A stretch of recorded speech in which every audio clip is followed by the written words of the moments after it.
এখানে খুব চমৎকার একটা জিনিস, আপনার কাছে হয়তো অবাক হবে, কি ব্যাপার এখানে খেজুরের বিচি কেন? এই রেইনবো কালারের খাবারটা যদি আপনি নিয়মিত খান, আপনার খাবার তালিকায় যদি রেইনবো কালার থাকে এবং জীবন্ত খাবার থাকে, আপনি কিন্তু আপনার বিভিন্ন রকম রোগ প্রতিরোধ করতে পারবেন। রেইনবো কালারের খাবার এবং জীবন্ত খাবার খাওয়ার সময় কিন্তু এখন। আমি মসজিদ থেকে আসার সময় আমি কিন্তু সালাদের কিছু ইকুইপমেন্ট নিয়ে এসেছি এবং নিজ হাতে রেডি করেছি এই চমৎকার সালাদটি। দেখুন কত চমৎকার দেখা যাচ্ছে।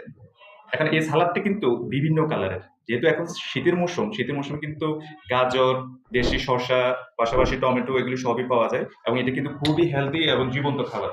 এবং আমি আপনাদের সাথে শেয়ার করি যে এই জিনিসটা কিন্তু দেখতে যেমন মুখরোচক তেমনি কিন্তু স্বাস্থ্যকর এবং দেখেই কিন্তু খেতে ইচ্ছে করছে।